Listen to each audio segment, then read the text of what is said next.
Alors que la population de Papeete est sur le point de débuter le réveillon de Noël, 11 agents de la police nationale sont mobilisés pour l'occasion. 11 anges gardiens divisés en 3 patrouilles pour servir une population d'environ 40 000 habitants. Autant dire que la soirée devrait être agitée. Et pour coordonner ces interventions, le poste de contrôle sera toute la nuit les yeux et les oreilles de la DTPN. Ouais, rendez-vous du côté de Pilet pour des tapages. Cité Grand. Reçu. Ok, c'est reçu. Des nuisances sonores quotidiennes provoquant naturellement des troubles du voisinage. Sous les yeux des habitants médusés, les agents se transforment alors en médiateurs pour apaiser les tensions. Après quelques minutes de négociation, chacun retournera dans son foyer. Si pour cette fois, et en raison de cette période de fête, aucune contravention ne sera dressée, le chef de patrouille prévient s'il venait à être appelé à nouveau. N'hésitez pas à voir et puis quand on passera, on la révalise. Aussitôt ce différend résolu, la patrouille de l'adjudant Tahata est appelée sur un autre incident. Celui-ci se révélera beaucoup plus grave. Oui, avance.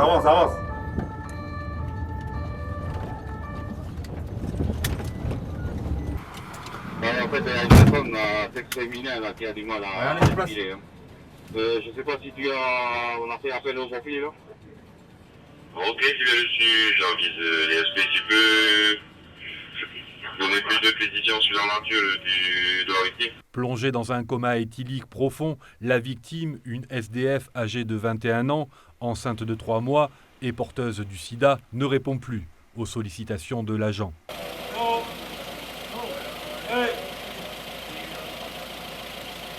Allez, mets-toi. Allez, mets-toi. Allez. Fort d'une grande expérience au service de la population, le gardien de la paix constate une montée en puissance de ce type de drame.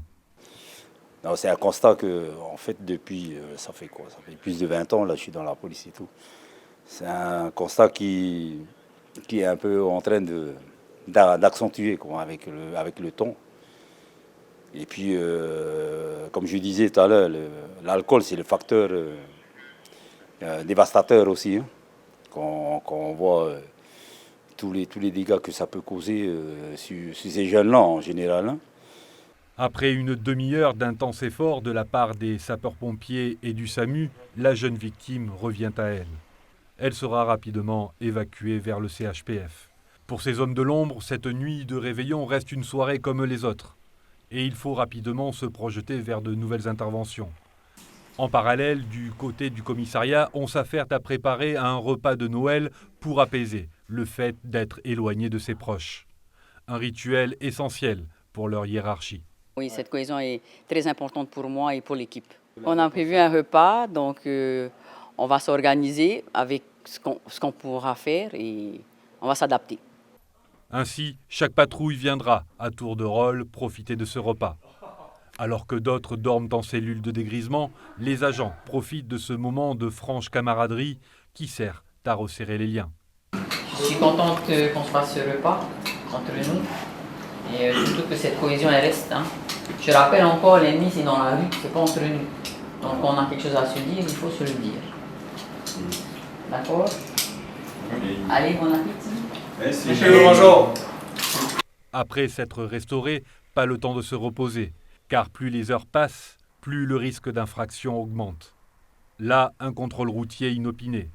Ce conducteur, amateur de décibels, se verra verbalisé d'une contravention de 3e classe, soit 8 300 francs.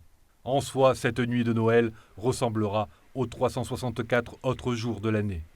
Mais la vigilance reste de mise, car pour ces policiers, la nuit du jour de l'an reste également un moment de tension. Mais ça, c'est une autre histoire.